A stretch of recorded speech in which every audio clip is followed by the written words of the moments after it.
monsieur, bonsoir. Merci d'avoir choisi RTI 1 pour vous informer. Voici les titres de ce 20h. La participation du secteur minier au produit intérieur brut devrait doubler d'ici à 2020. L'ambition du gouvernement est de la faire passer de 2% à au moins 4%. L'information a été donnée au cours de la visite effectuée par le ministre Jean-Claude Kouassi dans les structures sous tutelle. Politique d'emploi et réduction des inégalités en Côte d'Ivoire, quelle stratégie pour l'émergence? La CAPEC, la cellule d'analyse de la politique économique du CIRES, réfléchit à la question. La cellule vient d'organiser une rencontre pour en discuter et trouver des solutions.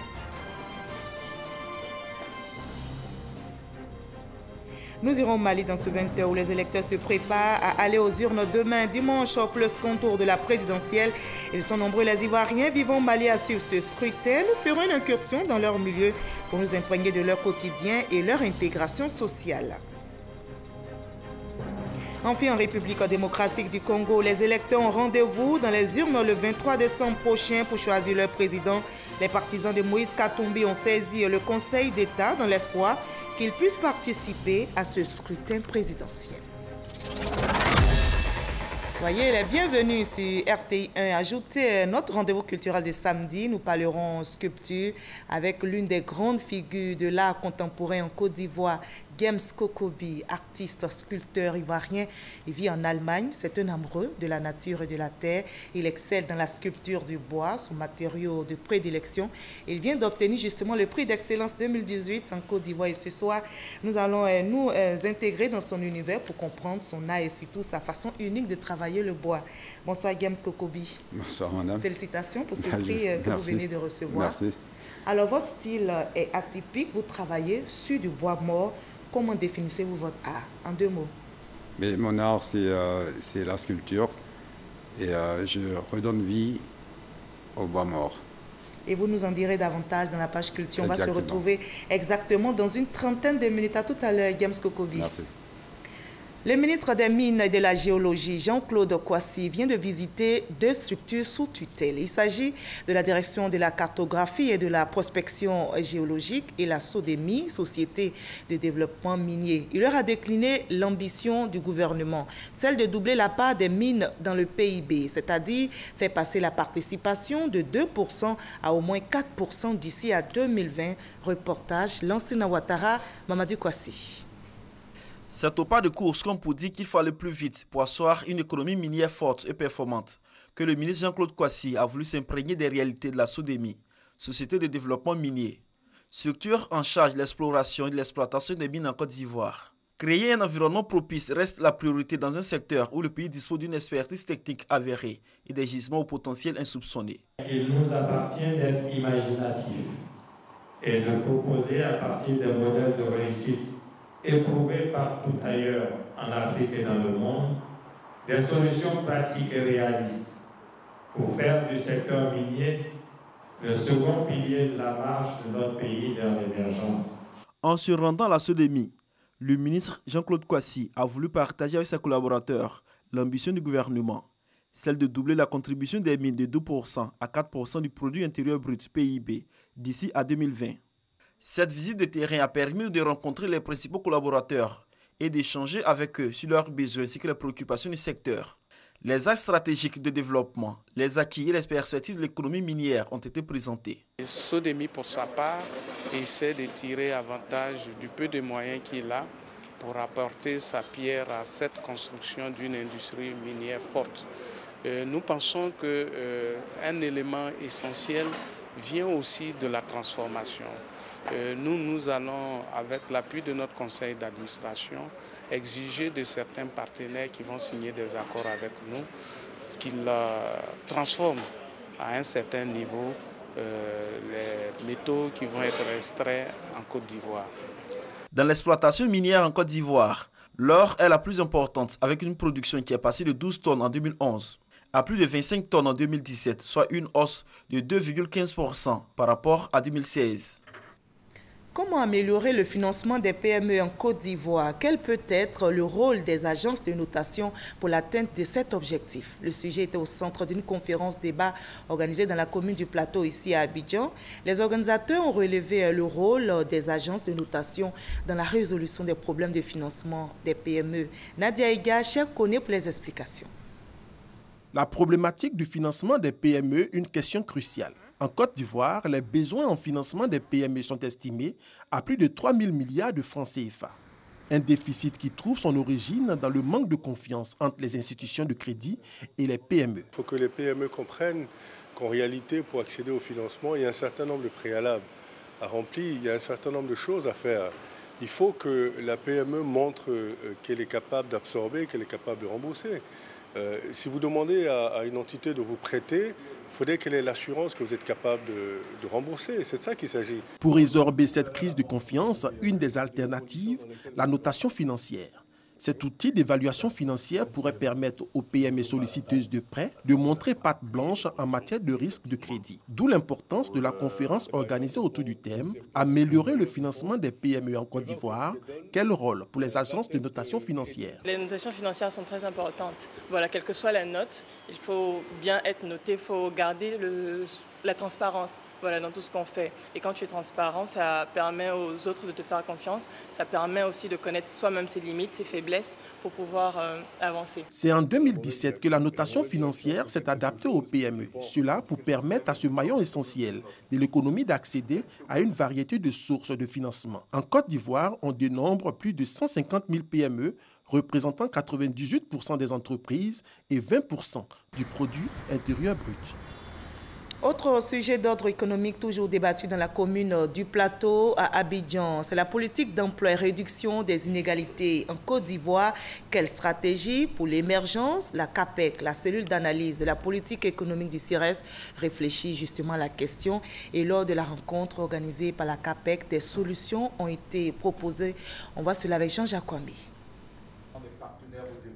4 communications ont été prononcées au cours de ce forum. Les conférenciers sont unanimes. La Côte d'Ivoire, depuis 2011, a enregistré un taux de croissance entre 8 et 9%. Cette embellie économique n'a pas permis de juguler le chômage et la pauvreté, créant des inégalités. Pour les conférenciers, si le pays veut aller à l'émergence, il faut rehausser la contribution du secteur privé dans l'économie, estimée en 2017 à environ 12% contre 25% dans les pays émergents.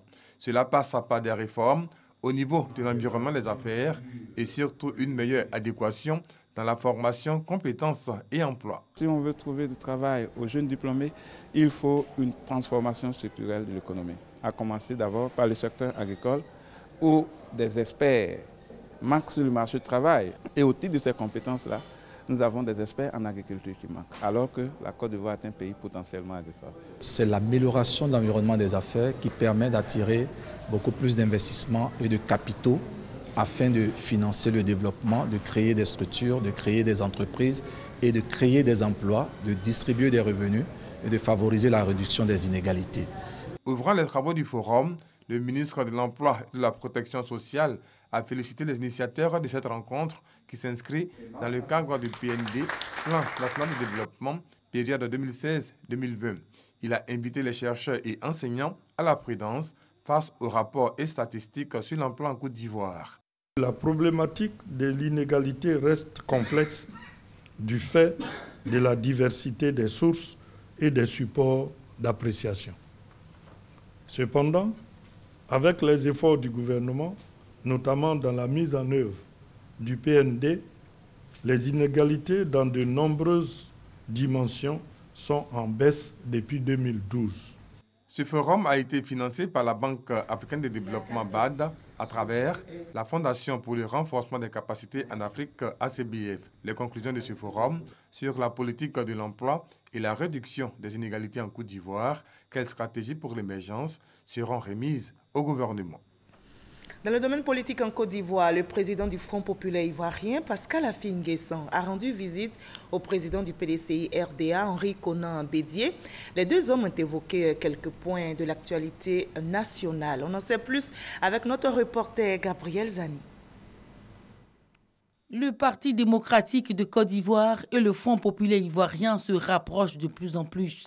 La preuve, Pascal Affi-N'Guessan, le président du FPI, est au domicile d'Henri Konan Bédié, le président du PDCI, pour évoquer avec celui-ci l'actualité politique de ces derniers jours. Il était important que nous venions rencontrer, je dirais, le doyen de la classe politique ivoirienne, l'ancien chef de l'État, celui qui a été toujours au service de la cause nationale, pour échanger avec lui sur ce nouveau contexte, réaffirmer notre disponibilité à prendre toute notre part dans la constitution de cette nouvelle plateforme et marquer aussi notre disponibilité à envisager dans le cadre des élections locales toutes les possibilités d'alliance afin que ces acteurs de la paix, de la réconciliation nationale et de l'avenir du pays se retrouvent ensemble pour fonder ce nouvel avenir. Le FPI saisit la balle du PDCI au bon et le parti d'Henri Konan Bédié est ouvert à toute négociation. Rien ne s'oppose à ce que dans une plateforme comportant toutes les forces vives de la nation dont les partis politiques, le PDCI et le FPI se retrouvent ensemble. Cette rencontre entre les deux leaders politiques est la deuxième du genre. La première avait eu lieu en janvier à Daoukro. Et toujours chapitre politique de ce 20h, les délégués du parti ivoirien des travailleurs des régions du Gontougou et du Bunkani ont été investis par le président de leur parti, Joseph Seka Seka, c'était à Yamoussoukro. Leur mission est d'implanter le PIT dans le Zanzan. Herman Divi. Une cérémonie d'investiture des délégués du Parti ivoirien des travailleurs des régions du Gontougou et du Bunkani qui s'est déroulée à la place du centre culturel de Bondoukou. Investis par le président du parti, Joseph Seka Seka, les délégués du PIT des régions du Gontougou et du Bunkani ont affirmé leur détermination à assurer sans relâche la mission confiée par la direction du parti. Mission qui consiste à implanter le PIT dans les différentes régions citées plus haut. Présents à cette cérémonie d'investiture, plusieurs représentants des partis membres du RHDP unifié.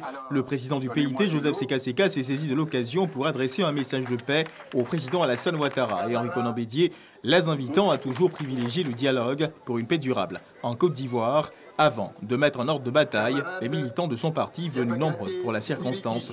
Les responsables locaux du PIT s'inscrivant dans la vision de leur président Joseph Seka Seka pour ce qui concerne la présence du PIT au sein du RHDP unifié ont tenu à rassurer de leur soutien toute action qui permettra de conduire la Côte d'Ivoire sur les voies de l'émergence. Loin du terrain politique, la chaîne de solidarité ne faiblit pas du tout pour les victimes des inondations. Vous allez le voir, les sinistrés de la crue du fleuve Agbo ont reçu hier vendredi des dons en espèces et en vivres de la part d'Adama Bictogo. Ce sont des dons d'une valeur de 15 millions de francs CFA. Reportage Gabriel Zani. Elles sont relogées pour l'heure dans des familles d'accueil et dans les locaux de la mairie d'Agboville. Mais les 1125 personnes touchées par les inondations survenues dans la commune veulent rentrer chez elles. Le plus grand nombre de ces sinistrés-là sont propriétaires des maisons-là et ne pourront pas chercher des moyens pour se reloger ailleurs parce que la situation est difficile. C'est le cas, ça veut dire que c'est dans ce contexte-là que nous menons la réflexion afin de penser à prévenir ces genres d'actions. D'abord, essayer de travailler avec le ministère de l'Hygiène pour voir dans quelle mesure ces lieux-là soient désinfectés. Aujourd'hui, ce qui est important pour nous, pour ce collectif-là, c'est de penser à un retour sécurisé de tous ces sinistrés. Les inondations à Agboville ont occasionné la relocalisation de 925 familles sinistrées sur des sites provisoires. 9 quartiers inondés par la montée des eaux du fleuve Agbo doivent être réhabilités. Toutefois qu'un bienfaiteur s'approche de vous, je pense que c'est un sentiment de joie qui nous anime parce qu'on se sent réconforté, on sent que les gens sont avec nous. Donc c'est en tout cas une marque de considération et donc nous en retour nous voulons dire merci à ces hommes de bonne volonté qui chaque fois viennent nous assister dans ces situations difficiles. Des remerciements adressés à Adama Bictogo, député de la commune d'Agboville. En effet, l'élu vient d'offrir en tout 15 millions de francs CFA, dont 5 millions en vivres et les 15 autres en espèces. C'est vraiment une journée de partage, une journée pendant laquelle je souhaite que tous les fils et filles d'Agboville se mettent ensemble pour partager les souffrances de ceux qui ont subi ces inondations, mais surtout pour leur donner de l'espoir. C'est vrai que les dons que nous faisons ne peuvent pas réparer complètement les dégâts qu'ils ont vécus, mais c'est déjà très bon. qu'on sente qu'il y a un élan de solidarité. Un élan de solidarité salué par les autorités locales qui avaient, à la deuxième vague d'inondations intervenue en juillet, déroulé le plan Orsec à Agboville. Ce plan de secours permet d'anticiper sur d'éventuelles montées d'eau. Loin de la Côte d'Ivoire, le pèlerinage marial pour la communauté catholique ivoirienne se poursuit.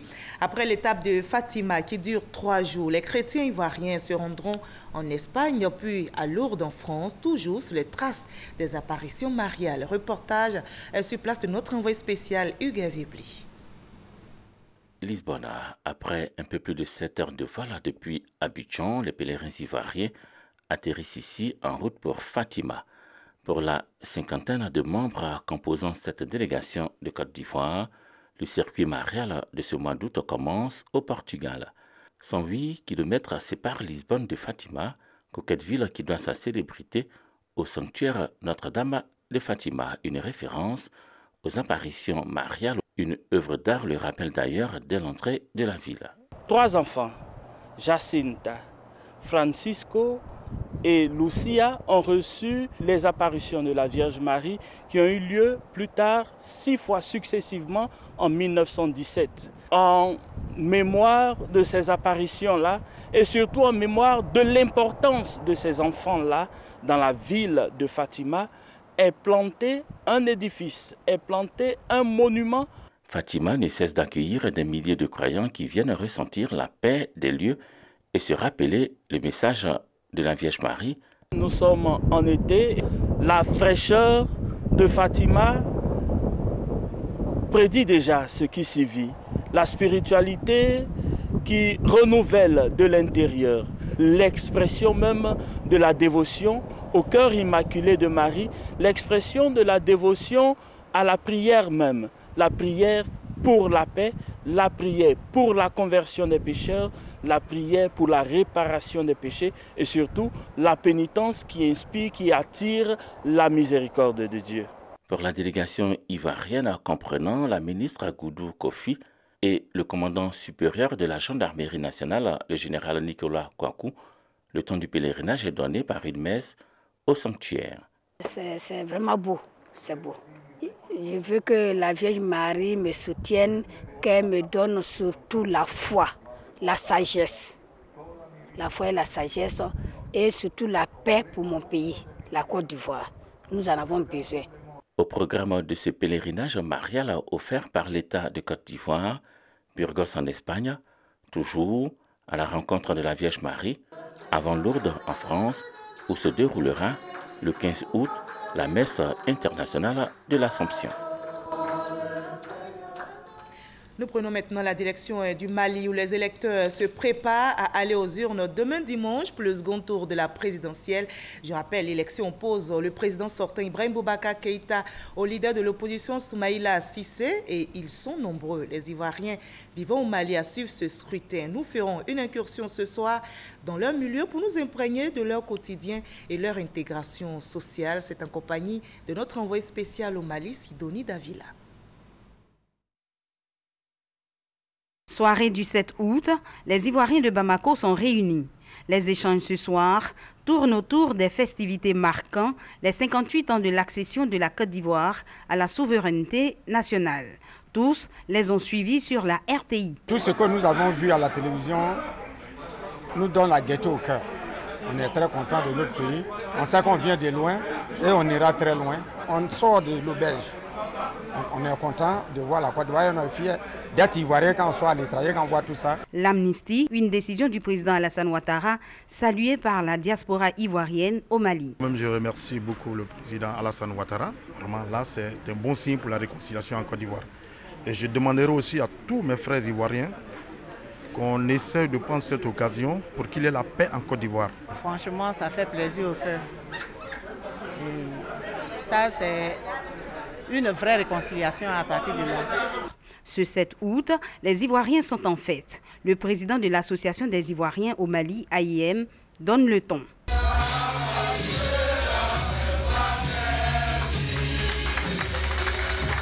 Bienvenue à tout le monde, bonne fête de l'indépendance. Loin de leur pays, ces Ivoiriens ne manquent pas de se retrouver pour évoquer certaines de leurs préoccupations aussi pour parler de leur apport au développement. La communauté ivoirienne au Mali est vraiment soudée quand il s'agit vraiment de la Côte d'Ivoire ou des intérêts de la Côte d'Ivoire. La dernière fois, quand nous avons vu sur les antennes que les autorités incitaient surtout la diaspora à revenir au pays, à investir en Côte d'Ivoire, ça a été l'objet d'une assemblée générale. Nous avons appelé tous les Ivoiriens qui résident au Mali, voir comment est-ce que nous pouvons vraiment préparer, comment on appelle, notre retour. Donc plusieurs fois, quand il s'agit de développement, nous nous retrouvons. Une question bien souvent abordée, l'intégration dans ce pays frère, une réussite pour beaucoup. Soro Adama en veut pour preuve les mariages mixtes. Prince et Aboudraman sont le fruit de l'intégration ivoirienne et malienne. Leur père, géologue de formation, est ivoirien. Il est en couple avec une malienne depuis 4 ans. Non, ça n'a pas été trop compliqué. Ça n'a pas été trop, même elle était fan de moi. L'intégration ici, c'est pas aussi compliqué que ça. Les Maliens sont vraiment faits plus, comme on le dit dans nos jargons. Moi aussi, je dirais que je suis ivoirienne maintenant. En tout cas, ils sont sympas avec moi. Estimés à environ 2000 en 2004, les Ivoiriens vivant au Mali sont aujourd'hui plus de 8000. La crise post-électorale qui a secoué le pays a favorisé leur déplacement. Pour faciliter leur vie, l'Association des Ivoiriens au Mali, AIM, est créée en 2003. Elle regroupe les différentes associations établies dans chaque commune de Bamako et dans les régions de Kayes, Ségou et Sikasso, des zones où l'on compte un nombre important d'Ivoiriens. On a beaucoup de problèmes, mais je vous dis par exemple, le plus souvent, nous avons des cas de maladie, nous avons des cas de décès. Mais quand nous avons ces cas-là, c'est la solidarité, c'est-à-dire la cotisation interne entre les membres du bureau et le président Soro complète. C'est généralement comme ça. Parce que vous le savez très bien, au niveau de l'ambassade, il n'y a pas de fonds alloués à la communauté. Donc la communauté se débrouille. Nous, en tout cas, nous sommes solidaires dans ce sens-là. L'entraide et la solidarité riment la vie communautaire des Ivoiriens. Leur président, qui investit dans le showbiz et l'hôtellerie, emploie plus de 50 Ivoiriens. Il déplore le manque d'intérêt pour les réunions. Il y a certains qui vraiment ne s'intéressent pas à la cause commune. C'est-à-dire lorsque nous avons des rencontres, il y a beaucoup vraiment qui, je crois, pensent qu'ils se suffisent, qui ne s'intéressent pas à la communauté. Et ce que nous déplorons, généralement, quand nous nous réunissons pour des cas que nous devons aider les frères, généralement ce sont ces genres de personnes-là qui sont dans les problèmes. Donc si nous avons vraiment un appel à lancer, c'est leur dire qu'ici, les premiers parents que nous avons, la première famille que nous avons, ce sont nos frères. Lorsqu'il y a des événements heureux, et souvent même malheureux, ce sont les premiers à intervenir. Le Mali et la Côte d'Ivoire, 1 heure à vol d'oiseau et 24 heures de route pour rallier les deux capitales. La diaspora ivoirienne dit ne pas regretter sa nouvelle destination, vivant en parfaite harmonie avec les Maliens. Loin du pays, l'Association des Ivoiriens au Mali, dont elle salue l'avènement, permet de se sentir proche de la mère patrie et des siens. Voilà l'intégration des Ivoiriens au Mali, un reportage signé Sidonie Davila, notre envoyé spécial. En République démocratique du Congo, les électeurs ont rendez-vous dans les urnes le 23 décembre prochain pour choisir leur président. Les partisans de Moïse Katumbi ont saisi le Conseil d'État dans l'espoir qu'ils puissent participer à ce scrutin présidentiel. Je rappelle que l'opposant congolais en exil s'est retrouvé bloqué à la frontière les 3 et 4 août dernier, ce qui l'empêchait de déposer sa candidature à temps. 2 requêtes ont donc été déposées au bureau du président du Conseil d'État. Dans l'actualité sportive, je vous propose la cérémonie d'hommage de la Côte d'Ivoire aux athlètes ivoiriens qui ont glané des lauriers aux Jeux africains. Ils ont été reçus par le ministre des Sports, Danho Poulin. C'est un reportage d'Aude Alébé. Classé 11e sur 54 pays et représenté avec 14 disciplines lors de la 3e édition des Jeux africains de la jeunesse du 18 au 28 juillet 2018, la Côte d'Ivoire a obtenu 13 médailles. 3 en or, 2 d'argent et 8 en bronze. À Assaba, Marie-Josée Talou, la sprinteuse, a remporté 2 médailles en or et les équipes du 4x100 mètres relais, dames et hommes, ont décroché l'argent. En Chine, le taekwondo a eu l'argent lors de la Coupe du Monde par équipe. Chef de mission de la Côte d'Ivoire aux Jeux africains de la jeunesse à Alger, Alou Honoré a témoigné sa gratitude à la tutelle et au comité national olympique. Moi et mon partenaire en double, on a réussi à décrocher la médaille d'or. Et en simple, je suis venu en 3e place. Tout était bien. C'était vraiment difficile, mais je me suis battu jusqu'au bout. Ça n'a pas du tout été facile pour nous. Nous avons travaillé dur. Bon, il y a 2 autres qui sont absents, qui sont en Russie actuellement, Chalen, Aminata et Bouma Koulibaly.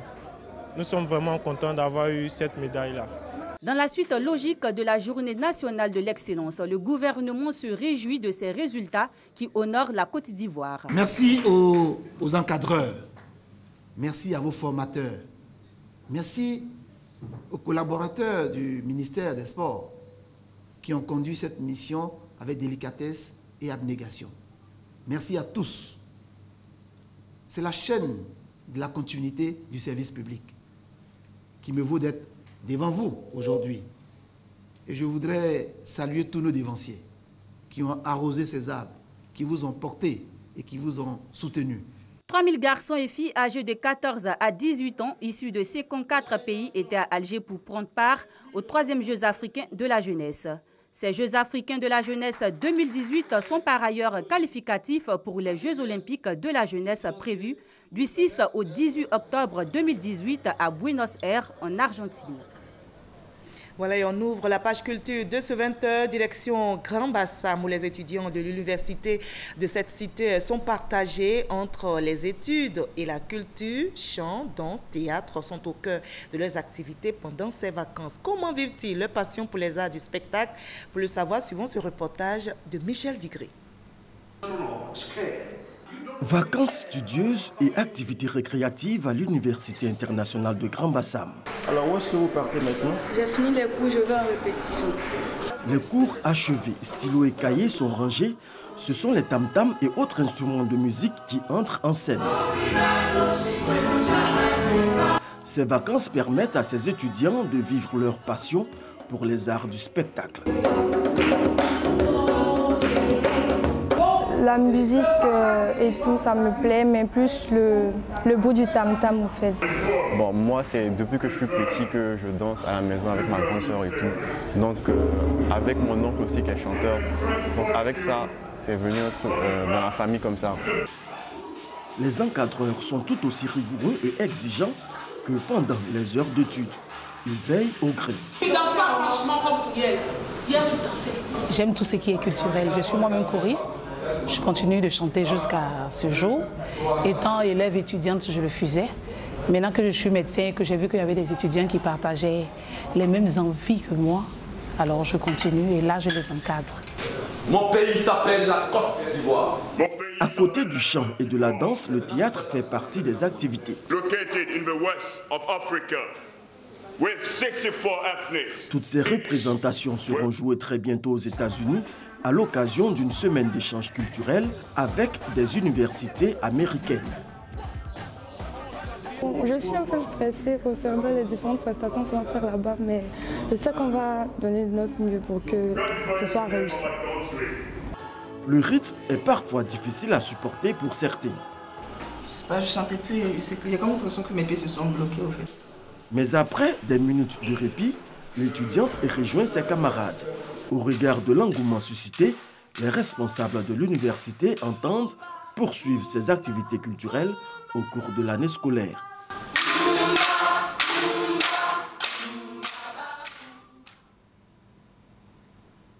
Je vous propose à présent l'hommage rendu par les artistes au président de la République, Alassane Ouattara, pour ses actions en leur faveur. C'est un hommage auquel a pris part, vous allez le voir, un invité de marque, le chanteur malien Salif Keita. Issa Tchonoyeo pour le reportage. Ils sont artistes de plusieurs générations.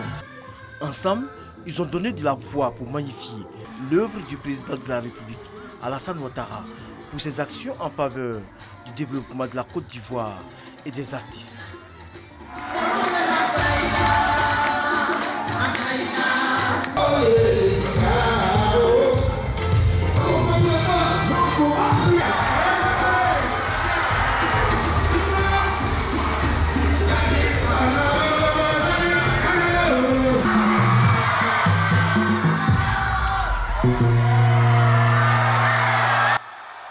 La reconnaissance est un devoir divin, selon les artistes. À travers des témoignages, ils ont salué les actions du chef de l'État pour sortir les artistes de la précarité. Comment voulez-vous que quelqu'un qui dit « ne meurt pas de faim » soit ton ennemi? Ce n'est pas possible. Tu es malade, tu te soignes. Il pleut sur toi, il te trouve en toi. Invité spécial, Salif Keïta, le Domingo de la musique africaine, a lui également rendu hommage au président de la République. Ça n'a jamais été fait en Afrique. La Côte d'Ivoire est un pays chanceux. Moi, je suis très touché aujourd'hui que mes amis, les artistes viennent pour remercier ce président, ce grand président que tout le monde n'a pas. Se félicitant de la mobilisation des artistes, les ministres Maurice Kwaku Bandama et Touré Mamadou ont réitéré la volonté du chef de l'État à œuvrer pour le bien-être de toutes les couches sociales. Le monde des artistes qui a bénéficié, qui continue de bénéficier, qui doit encore bénéficier de l'action du président, n'a pas encore suffisamment dit la joie qu'elle entend exprimer au président. Donc pour nous, ce soir, c'était de malade. Alassane Ouattara était humaniste. Ses actions ne s'adressent pas seulement aux artistes. Vous savez bien que le chef de l'État, en plus des artistes, a mené une série aussi d'actions en faveur des populations. Les personnes en situation de handicap bénéficient aujourd'hui de mesures spécifiques. Le président de la République a instruit le Premier ministre au fait de mettre en place un système qui permet de prendre en charge 35 000 familles les plus pauvres en Côte d'Ivoire. Le ministre de la Culture et de la Francophonie, Maurice Kwaku Bandama, a promis un autre hommage des artistes de Côte d'Ivoire au président de la République dans les jours à venir. On en arrive à notre entretien de la page culture et nous sommes en compagnie de notre invité, James Kokobi, les artistes sculpteurs ivoiriens. On vous retrouve, James Kokobi. Alors, vous êtes artiste, mais vous ne chantez pas. Vous sculptez plutôt. Alors, vous dites que vous êtes né dans le bois. Est-ce la raison qui vous a poussé à choisir ce métier? Non, il y a eu beaucoup plus de parcours. Après ma naissance, il y a eu beaucoup plus de parcours. Mais on se retrouve toujours dans l'originel. Et donc, on retrouve toujours le bois dans lequel je suis né. D'accord. Alors, qu'est-ce que cela représente pour vous de travailler le bois? Le bois, c'est pour moi une grande matière. Ma matière de prédilection. Je suis né en Côte d'Ivoire, au centre-ouest de la Côte d'Ivoire. Et qui parle du centre-ouest de la Côte d'Ivoire parle de la forêt. Et je suis né dans cette forêt. Et le bois est pour moi l'origine, en fait, de ma naissance. D'accord. Vous avez une façon unique de travailler justement le bois mort, je précise, et auquel vous redonnez vie. Nous allons voir ensemble ce reportage de Chris Demondé-Sèche-Coléa sur votre art et on va en discuter par la suite. Ces œuvres sculptées avec originalité, finesse et délicatesse représentent la marque de fabrique de James Kokobi. Du bois utilisé est d'abord brûlé avant de prendre une forme humaine, comme si l'artiste voulait redonner vie à la nature. James Kokobi puise l'énergie vitale de ses créations dans le feu et les flammes. Son œuvre se veut le reflet d'une Afrique martyrisée, d'un peuple qui a vécu les affres de l'esclavage et de la colonisation. Avec sa tronçonneuse, James Kokobi soumet le bois à sa vision artistique. Né en 1966 à Saint-Fra, en Côte d'Ivoire, James Kokobi vit et travaille en Allemagne. Sculpteur et performeur, il a reçu plusieurs prix, notamment le prix de la Biennale de Dakar en 2000, le prix de la francophonie en 2008. L'homme vient de recevoir le prix d'excellence décerné par le président de la République, Alassane Ouattara, une reconnaissance méritée. Alors, James, dites-nous, parlez-nous des matériaux, les supports que vous utilisez. C'est vrai, vous utilisez le bois qui est votre support principal, mais vous utilisez le feu. Le feu, c'est la vie, en fait. Les gens, on pense que le feu détruit, mais le feu, c'est la vie. Quand je prends mon père, qui était un grand agriculteur, et qui a fait aussi des parties où on s'émêle le riz, ces grandes forêts qu'on ne peut pas défricher, on met le feu. Après le feu, quand on passe, il y a de nouvelles pousses qui sortent. Le feu, c'est la vie. Le feu, c'est l'âme. Voilà. D'accord. Alors, quand vous dites que le bois, vous l'avez dit quelque part, le bois est un livre d'histoire, qu'est-ce que cela signifie? Quand on prend l'arbre grandit tellement lentement qu'il prend le coup de l'histoire de tout ce qui vit autour.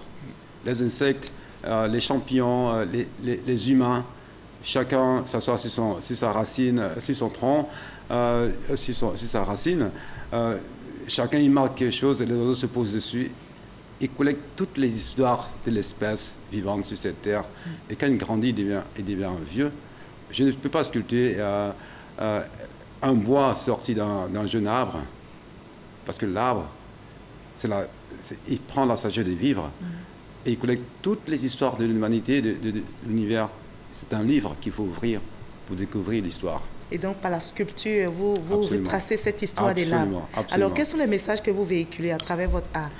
Le message du monde, en fait. Mon histoire à moi, parce que je vais vers le bois, le morceau de bois, il a sa forme.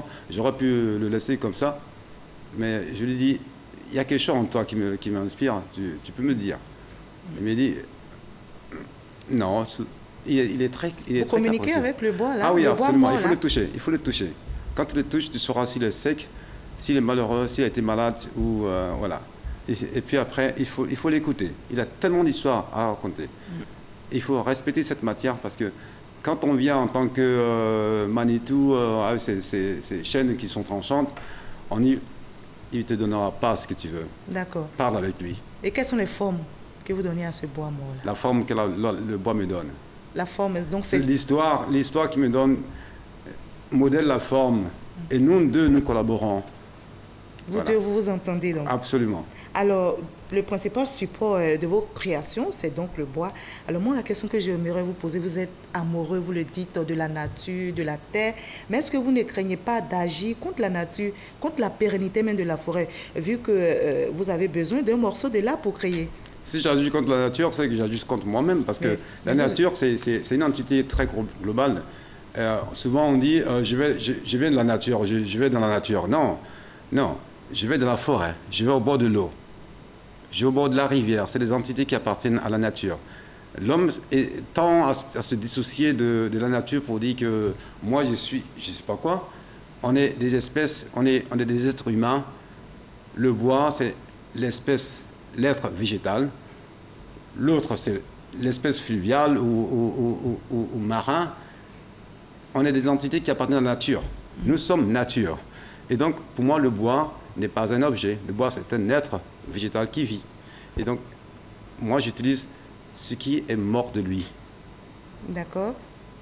Alors, donc, vous vivez et vous travaillez depuis plus de 20 ans maintenant en Allemagne. Est-ce que vous avez déjà planté un arbre là-bas? Je milite dans une association qui s'appelle Waldkunstfahrt.